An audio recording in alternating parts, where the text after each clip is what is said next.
Daily Landsblog for September the 13th, 2018. You know, sometimes, well, you may not know this, but for me, since I've looked into a camera essentially every day of my adult life, sometimes you feel, or at least I do, like I kind of own it. Like I'm looking into the camera and I can't wait to say the next word. And that's sometimes why I think I speak really quickly. And then there's days like today where I just really kind of doubt myself, which is weird, right, Case? Because you can't tell right now I'm doubting myself, right?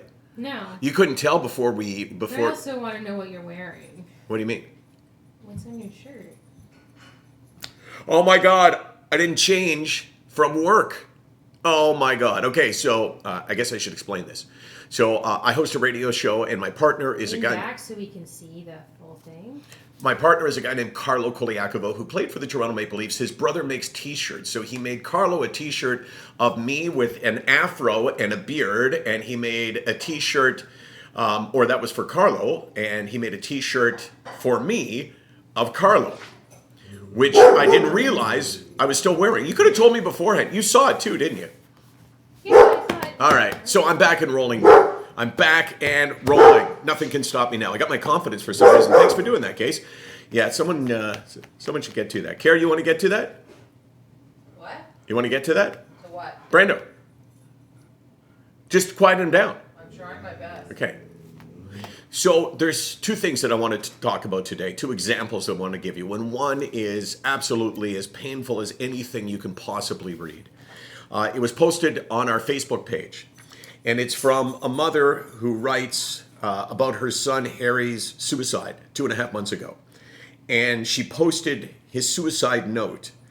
And gosh, it's just so hard to go through because those of us that have ever struggled with any aspect of depression understand every single thing in this column. So she itemized what he has experienced. Can't concentrate, never have energy, nothing I can do to make my head better. This is the really painful one. I'm becoming more of a burden for mom. You know, it's like the word burden gets used every single time you speak to someone who attempted suicide, or you speak to someone or you see a suicide note from them. The word burden keeps coming up over and over. And it's so bizarre. It just is so much proof of the fact that with depression in particular, this illness will get us to believe the most bizarre stories. Like, what could be more bizarre than believing whether you're a son talking about your mother or a mother or father talking about their kid, that the person that you're leaving behind would be better off without you, that you're a burden? Like, when you see the devastation, you understand that nothing could be worse than that.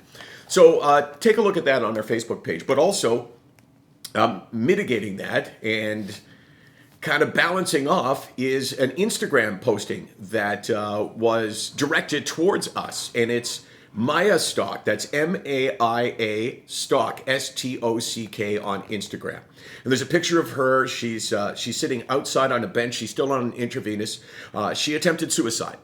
And she decided finally that she would come out and that she would share. And she decided finally that she wanted to live, that her whole purpose now was to work beyond her illness, that she had come to the conclusion that she did not want to die.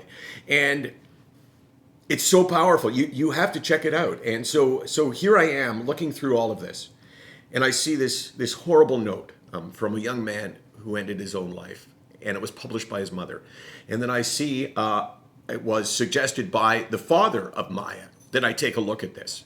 And then I look at this and I think, you know what? There is hope. So it's like hopeless, hopeful.